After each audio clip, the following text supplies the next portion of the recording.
Hi folks, this is me. I'm Matt Jarvis. I'm Director of Community at a company called Mesosphere. Mesosphere is a software company based in San Francisco, one of the founding members of the CNCF, and we build cluster orchestration software. So for those of you who aren't Star Trek fans, this is still from one of the more famous episodes from the original series called The Trouble with Tribbles, where the crew of the Enterprise encounter this alien race, these little brown furry things called the Tribbles, which reproduce incredibly quickly, and they basically take over the ship.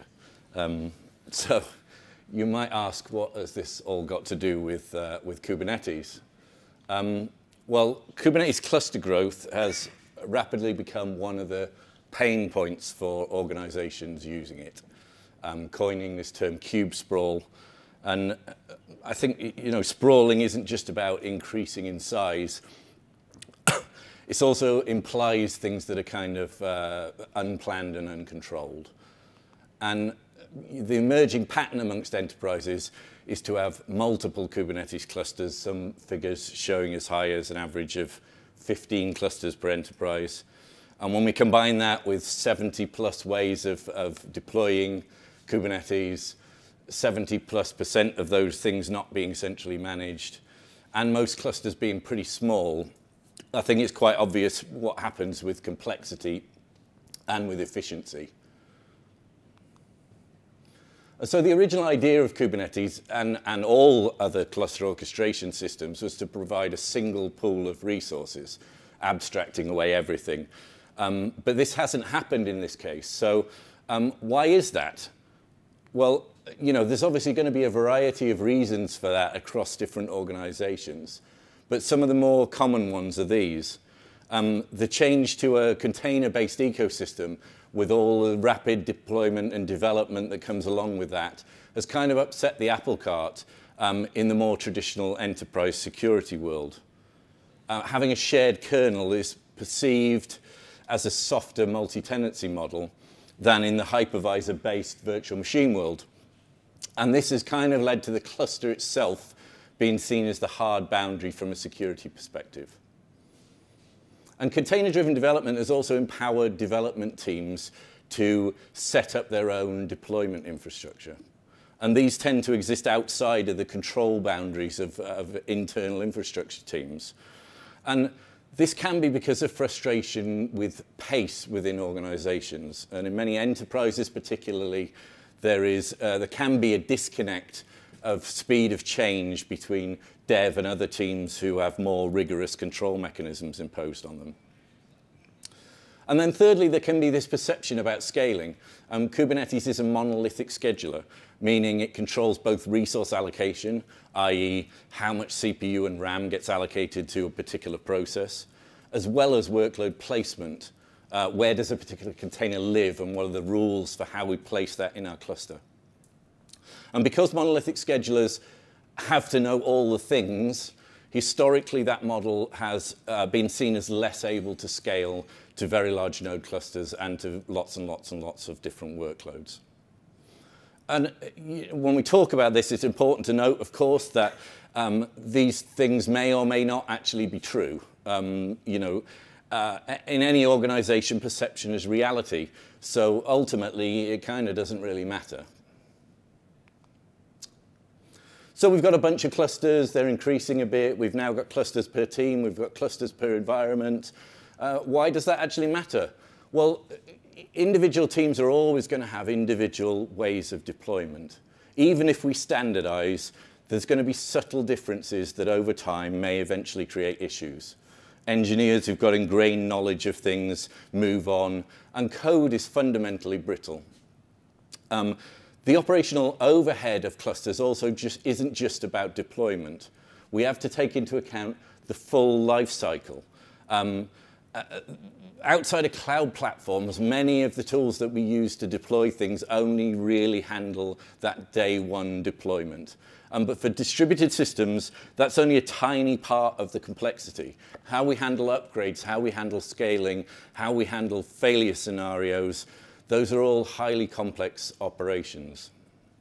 And even more significantly, we have a big cost problem. Allocating physical or virtual machines to each kubelet has a cost attached to it. Even in a cloud platform, you're being billed for the CPU and memory allocation, not for how much you use it. And for on-prem, you're going to be paying for that power and cooling of those machines. So fundamentally, from a resource allocation standpoint, this becomes a static partitioning problem. We physically allocate resources to each of our clusters based on a situation at a particular point in time. And static partitioning has long been recognized as a major issue as applications become larger and more distributed, generally because it's pretty inefficient in terms of resource utilization. We end up having to over-provision for peaks and troughs, and we also over-provision for failure scenarios. So you could argue that in cloud platforms, you can scale up and down, and that's certainly true, but that relies on teams taking advantage of those features in a particular cloud platform. It means them having to understand capacity provisioning for different failure domains, and that's a complex beast in itself. We have to be able to track our resource metrics very effectively, and then we have to build automation to handle all that. And it also relies on being homogeneously in a particular cloud platform. And neither of those sets of things are necessarily prevalent right now. So all container orchestration systems were built at least partially so that we could handle the problem of static partitioning at the application level. So it's kind of ironic that we've ended up moving that problem down into the infrastructure space. So one solution to the general static partition problem is Apache Mesos. And you can think of Mesos as a distributed kernel. A lot like the Linux kernel, it's responsible for low-level task scheduling. But you can also think of it as a distributed system for running other distributed systems. Mesos is massively scalable, is battle-hardened to tens of thousands of nodes in production, and it's in use at some of the biggest internet services. So if you've used Twitter, if you've used Netflix, if you've used Uber, those folks aren't using Kubernetes to run that infrastructure. They're using Mesos. And at some point, your interaction with those services will have passed through Mesos. And interestingly, Mesos and Kubernetes actually share a common lineage, in that Mesos was originally conceived as an open source version of the same kinds of massively scalable schedulers that had already been built inside Google and Facebook. So Kubernetes you can think of as a child project, effectively, of Google's Borg system. And Twitter were one of the first adopters of Mesos. And for those of you who are old enough, you may remember this graphic, the fail whale. This used to go up on Twitter's website whenever Twitter went down, which it used to do very, very often during their initial scaling curve. Twitter switched their infrastructure over to use Mesos, and that's one of the big reasons why you don't see this anymore. So let's take a quick look at the architecture of a Mesos cluster to understand how it solves that static partitioning problem and kind of what makes it different from Kubernetes. So fundamentally, in a Mesos cluster, we have a set of masters, only one of which is leading the cluster at any one time, and a set of agents at the bottom level, which are your physical or virtual machines. And we also have a zookeeper cluster, and the main function of that is to handle leadership elections should one of your masters fail. But the main difference between Mesos and all other container orchestration systems is the concept of two-level scheduling. Mesos doesn't care about workload placement. All it cares about is offering up resources. Whatever resources the agents tell it they have available, it offers that up to the frameworks above it. Applications which run on Mesos are called frameworks, and they consist of a scheduler and an executor which runs on each agent. The executor is responsible for actually running tasks. But it's the framework schedulers that decide on the workload placement, and that's based on accepting or refusing resource offers that are coming up from the Mesos master. And they're best placed to understand where those workloads need to go, what the requirements are for their particular application, what the locality needs to be, how they need to be related to where the data is stored. So application logic is maintained in the second level scheduler, separating out the concerns. And that non-monolithic scheduler model has proven to be much more scalable than trying to hold everything in a single scheduler. And the biggest Mesos clusters are in the kind of realms of 60 to 70,000 nodes in a single cluster. So the other important thing to note about Mesos is that everything is a container. That doesn't necessarily mean Docker containers. Mesos actually predates Docker. It has its own containerizer that understands the levers to configure in the Linux kernel to isolate processes with C groups and namespaces. And it also understands the Docker image format itself, understands about Docker registries, understands about all the plumbing that needs to happen there to run a Docker image. But we can also use Docker itself as the containerizer. So what we get when we run Mesos at the bottom level is that we move from having our framework siloized with statically allocated resources into a model where our workloads are now multiplexed on the same machines, separated from each other by process isolation, by containerization. And that means we get much higher resource utilization. As I said earlier, Mesos is fairly low level in its concerns, and you actually need to stack a whole bunch of stuff on top of it to run it in a production environment. Most of those big web scale operators have built their own in-house management systems to provide all of that, which is where DCOS comes in. DCOS is an open source project developed by Mesosphere. We do have an enterprise version. But DCOS fundamentally provides all of the additional functionality that you need to run Mesos in production: load balancing, service discovery, application catalog of pre-configured frameworks, and all of the kind of operations tooling to run these things in production, centralized logs, centralized metrics. And so this is what DCOS looks like from a architecture perspective. We've got Mesos at the bottom level. We have native container orchestration, monitoring and ops. We have a CLI, an API, a UI, and then we have a bunch of frameworks available from the catalog, and it can run on pretty much anything. You can run on a cloud platform of choice, virtual machines on-prem or on bare metal. And you can kind of think of DCOS like a distribution of Mesos. So at Mesosphere, we started to think about the challenge of building high-density Kubernetes, where we could leverage Mesos to effectively bin pack Kubernetes clusters on top of each other, hosted on the same underlying agents, and at the same time simplifying operational overhead and lifecycle management aspects of running all of those different Kubernetes clusters. So what does Mesos give us for solving that kind of problem? Well, like I said earlier, frameworks on Mesos aren't package installers. Whilst they do orchestrate deployment, they also orchestrate the full life cycle of the application. So they handle upgrades, downgrades, scaling, failure scenarios.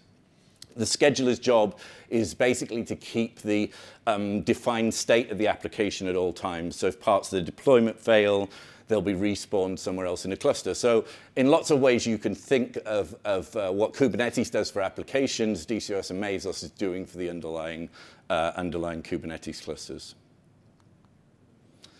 So when we dig a little bit deeper into how frameworks and schedulers work, we can use the DCOS CLI here to see what lifecycle phases a particular scheduler knows about. In this case, it's the Kubernetes scheduler, and we can see it knows about deployment, it knows about how to replace a node, it knows about updating, and it knows about uninstallation. And we can dig a little bit deeper into particular plans. This one's a deployment plan. It's actually much, much longer than this, but I've just snipped it to fit on the screen there. And the scheduler's knowing that it has to do certain tasks serially, for example, bringing up the etcd cluster. It needs to bring each one up serially, wait for those to synchronize. But other bits of those tasks, it can actually parallelize, in this case, the API server. And that operational logic applies to upgrades and scaling too. The scheduler knows which operations have to happen, in which order, when it has to wait for certain things to complete. So running on Mesos, we can use that, we can leverage that scheduler thing to simplify the operational workload of deploying and managing a lot of clusters. but what additional problems did we need to solve so that we can multiplex multiple clusters on the same machines? Most importantly, we don't want to fork Kubernetes. We want to run unmodified upstream so that all standard integrations work. And we basically want as vanilla experience as possible for users. So just to set the context here, when we deploy to an agent in our environment, deploy a Kubernetes cluster, we define a kube node as a single addressable entity. And that kube node contains the kubelet, the kube proxy, container runtime, and everything those things need to be able to run. And that's deployed inside a container, and then it gets allocated RAM and CPU to that entity itself. So the first and most obvious problem is that the kubelet and the container runtime, to some extent, expect to have all the resources on the machine. So they make assumptions based on that. And that's going to affect us in a couple of different dimensions. But let's look at the obvious one to start with, which is that we need to tell the kubelet only to use a certain amount of the host resources, i.e. the amount that we've configured for the container that's containing our kube node. And this is actually fairly easily solved, as Kubernetes provides us with a couple of levers that we can use to configure this in these flags for kube reserved and system reserved. And in our Kubernetes framework config, we have two slightly different configuration flags for the kube node resources, reserved and allocatable, which define how much to reserve for the kubelet and the system applications, and how much to allocate to pods. And so by using a combination of these, we can effectively trick the kubelet into having the right amount of CPU and RAM allocated for pods. So the kubelet would normally work out how much to allocate for pods by subtracting kube reserved and system reserved from the total available on the host, which it reads from proc CPU info and proc mem info when it starts up. In our case, we need to set system reserved by working the other way round. So we subtract the amount we configured in allocatable from the total available minus the total that we've reserved. And so, as an example, if we want our kube node to have 3 gigabytes allocated to it, 2 gig of which is allocatable to pods, and 1 gig's reserved for the kubelet and the container runtime, etc. Well, when we calculate system reserved, we subtract those from the total available, and then we start the kubelet with kube reserve set to 1 and system reserve set to 17. So the kubelet ends up actually having the right amount that has been allocated in the container. So although as we deploy, subsequent kube nodes deployed to this agent are going to be unaware that there are additional kube nodes already deployed here, and they'll continue to see the total amount of resources available on the host when they start up, this won't actually matter, because as we add more kube nodes, the resource offers coming up from the agent get reduced to the point where Mesos is going to actually stop offering any resources from that agent because it knows all the resources have already been allocated. However, we do still have a slightly more complex problem around memory usage, and in order to understand that, just have a quick refresher on how process isolation works. In containers, processes are resource limited and accounted for using control groups, or C groups, as a feature of the Linux kernel. These are hierarchical. They inherit from their parent C group. And in our case, pods spawned by a kubelet will inherit the kubelet resource limits. And when we set limits for a C group and the C group uses more memory than that, the kernel will basically kill processes within that C group to bring it back under the limit. And C groups are accessed via the procfs API, usually mounted at sysfs C groups. The kubelet uses a C-advisor to get the memory usage of all of its pods. C-advisor's code originally originated at Google to understand resource usage and performance characteristics of running containers. And because the kubelet assumes it has sole control of the machine it's running on, C-advisor is actually looking at sysfs C group memory usage in bytes as an example to read the memory usage of that C group. In our case, that'll actually be the host memory usage of the machine. And so normally the kubelet will get those figures, compare them to the total memory available, which it read on startup from proc mem info, and that's completely reasonable assumption to make because memory doesn't usually change in execution. And if it detects memory pressure, it's going to signal back to the control plane, and then it's going to automatically evict pods based on some configuration flags to get things back under the limit. In this example, we've got 3 pods using 3 gig each. We've got our kubelet and Docker using 1.5 gig. We've hit our limits there. The kubelet's going to evict one of those pods, and then that memory pressure starts to recede. So we've got 2 problems with this, and the first one is that Mesos originally had a different C group hierarchy. Because everything is a container in Mesos, they're all under the resource limits, the top level C group assigned to Mesos in the first place. So in Mesos, each task is assigned a C group under the Mesos parent group. In this case, this is like the UID of our kube node container. And then all of the pods that have been spawned under that sit under that hierarchy. So when C advisor goes to read sysfs C group memory, it's going to actually be reading the host. It's the root C group of the host. So the solution to this was just to implement this per container C groups in Mesos. So for each isolator in use, of which memory is one isolator that's used in Mesos, we just bind mount the UUID C group over the top of sysfs C group memory. And now C advisor's reading the usage from the container C group and not from the host C group. Some of this is worth mentioning is now implemented in the Linux kernel, but we obviously have to support a range of operating systems, including backward compatibility, including strange kernels from various vendors where they're running patches and all that kind of stuff. So the easier approach now is to use namespace C groups in the kernel, but that's the solution to that. But that still isn't enough to fully solve the memory pressure issue. So you'll remember that the kubelet reads from the total available RAM at startup. And what that means, though, is that the kubelet thinks it's running in 20 gig of RAM, when actually it's containerized, in this example, inside 10 gig allocated from Mesos. And so when C advisor's looking at the overall memory usage, it doesn't take into account the Mesos limit. So for whenever pods are launched, there are additional processes spawned. Docker spawns a shim process. There's a pause container. And so the memory usage of the kubelet and Docker can increase and push past that 10 gigabyte boundary. And in that case, the kernel will start killing things, probably the kubelet, because it's likely using most memory. And that's going to be a bad failure scenario for us, because we're effectively going to lose that entire node.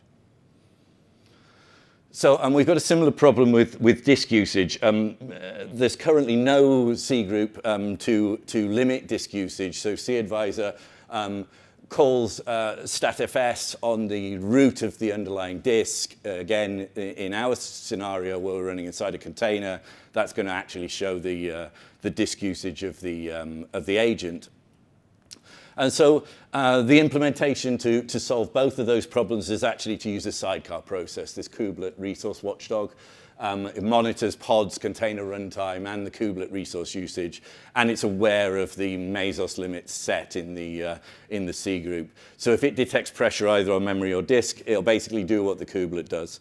It'll signal to the control plane and then impersonate the kubelet to evict pods. It's not a perfect approach. There's certainly going to be a V2 on this, mainly because there's obviously conflicting information being reported into the control plane from both the kubelet and the watchdog. That doesn't actually matter in operation. This works perfectly well, but ultimately we'll probably push some upstream code in order to remove the watchdog altogether. So the final piece of the puzzle, and always the most complicated one, is the networking stack. The aim here is to provide network isolation between different clusters. We don't want to have any impact on native Mesos workloads that may also be running on our cluster. And as with all this other stuff, we want to avoid forks. We want to be able to use off-the-shelf CNI plugins. We don't want any weird custom CNI stuff going on. And We set the challenge as being reasonably performant. This is for the general use case. There's obviously going to be the cases where any overlays and that network overhead is going to be impactful, and this is about solving for the general case.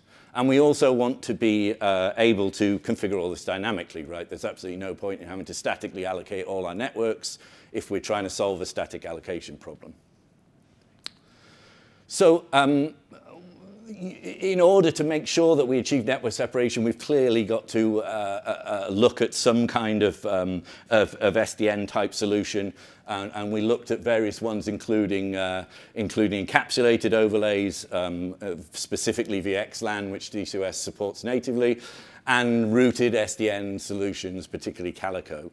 And we built a whole bunch of proof of concepts for different configurations, and there were a variety of things that work, that don't suit that particular use case. And because of all the different layers involved here, things can get a little bit squirrely. So I just wanted to show you a couple of things that either don't work at all or that just don't work for this particular use case. And this first example is using overlays, both kube nodes and the pods directly connected into the host network namespace. And we've got the overlays, the bridges connected together with an overlay. And this actually works perfectly well. We've got layer 2 adjacency everywhere. Everything has routes to each other. But if we want to run multiple Kubernetes clusters, this is very rapidly going to get operationally complex. And it's not got very clear separation, since ultimately all of our clusters would have to be in the same network namespace for this to work. The second example is using Calico. Again, with both kube node and our pods connected directly to the host network. It's not a great solution for exactly the same reason as the previous one. And so there's no bridges here, so each workload, the kube node and the pod, have half a VETH pair in the host network namespace. And we can see a sort of sample routing table there in this diagram, /32 for each of the each workload via Calico, and a /16 tunnel for the other agents via the tunnel interface. And this will work when the pod 1 wants to talk to pod 2. That will work perfectly well. But the problem here is when we want to use service addresses. So in the 10100 address space, for example, we need to go to the kube proxy in KubeNode in order for that to get network address translation. That's going to end up coming straight into the host network from pod 1, and the host network has no idea about those routes, so it just drops the packets. And here's a second example which also has issues. Here we've got pods directly connected to a bridge in the KubeNode container. And pods that aren't on the same agent can't communicate to each other at all, because then the Calico is not actually aware that any pods exist. So there are, again, the solutions that can work. This is another one that we tried where we've got two interfaces in our kube node and in our pods. And this all actually works, but we need to have a custom CNI plugin to create all these crazy extra interfaces and bridges. And again, you can imagine what's going to happen on a node when we've got several Kubernetes clusters going on there. It's going to be complete spaghetti. So the final chosen solution was this, what we call overlay on overlay. So at the bottom layer, each cluster is separated from the host network by VXLAN overlay.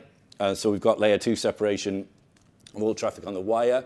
And inside each Kubernetes cluster, we run Calico with the pods connected to the network inside the kube node. And that gives us both the separation between clusters and connectivity between pods running on different agents, including all of our service addresses. So in terms of performance, there's clearly going to be some overhead excuse me, running overlays and SDNs. There always is. Against bare metal. Our goal, as I've said before, was to be reasonably performant for the generalized use case. And here we can see the throughput of pod-to-pod traffic and latency of pod-to-pod versus agent-to-agent, i.e. with nothing there whatsoever. And as payload sizes increase, we do get an increase in latency and a decrease in throughput. But this is well within our acceptance boundaries for how we need the solution to perform. So I think I can actually show you briefly a running one. Let me see if I can...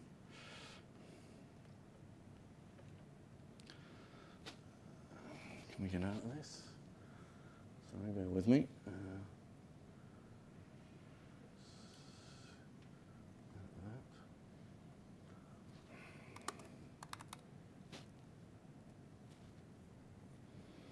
Just make this a little bit easier on myself.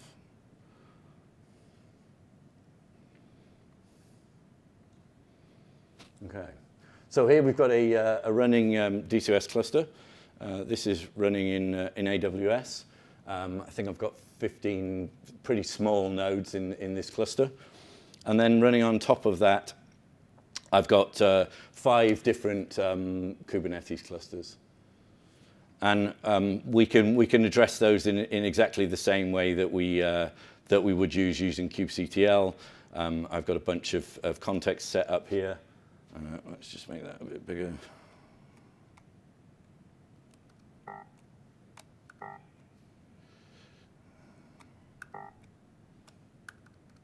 we go.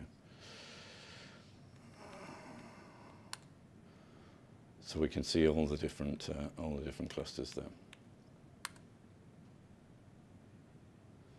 So we also have load balancer integration here. So the DCOS platform itself is kind of treated like a cloud platform. So we have a load balancer that works across the entire cluster, and we have an ingress controller that talks directly to that load balancer to set up connectivity to the API server and ability to hit all of the Kubernetes dashboards.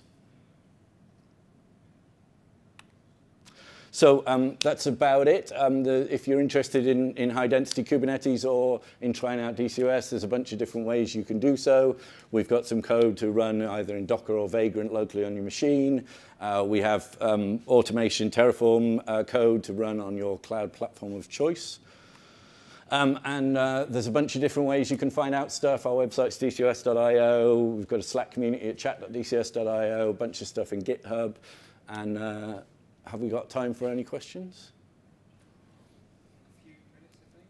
Technically, no. Right, okay. I'll just take one, then you can talk to me afterwards. Hi. So, do you have problems with edge cases causing things like resource fragmentation? Resource fragmentation. So in Mesos, you mean, in terms of little bits getting left on nodes? The answer to that is it depends. Clearly, Mesos has been around for a long time, so there's a lot of. That's really where the complexity is in Mesos. It's handling some of those things. In general, if you have a lot of mixed workloads, that's not going to happen. If you've got a very homogeneous workload where things are always going to be the same size, then that's something you kind of have to consider in how you size your nodes. But I mean, that applies to any cluster system, right? I mean, that was always a big problem running OpenStack, is that, you know, you'd have somebody who suddenly comes on a platform, wants to run 32 gig instances, and, you know, they've taken all your nodes and you don't have anything left. So, yeah. Hi. Hi, we've got like an on-prem platform, and we've got like a lot of different environments. Yeah. We currently run one DCOS for each of them. Oh, okay. And we're also awesome. moving to Kubernetes. Are you running the open source version or the enterprise? Right. And we're moving to Kubernetes. So how does this help us when we just put all the machines in one big DCOS cluster across all of our environments, and we would use this to have separate?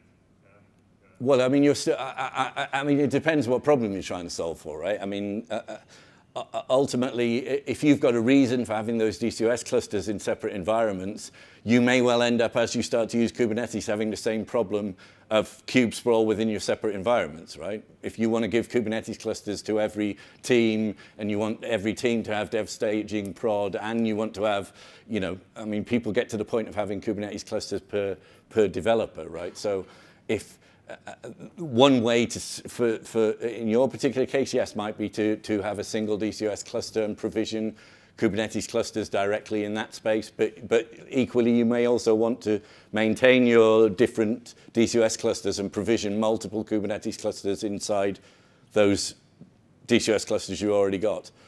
So I'm sorry, that's not a very good answer other than it depends. Unfortunately, like a lot of the questions in this space, it tends to be... are you in our Slack community? If you can hit me up in there and, you know... Yeah, we know you guys very Cool. Okay, great. Hi. About public cloud implementation, especially Azure.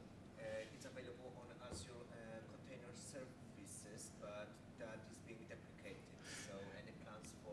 Yeah, so the recommended way to do that now is what we call Universal Installer, which is a Terraform-based installer that handles Azure, AWS, and Google. So you can deploy D2S clusters really easily in Azure. Okay, thanks very much, folks.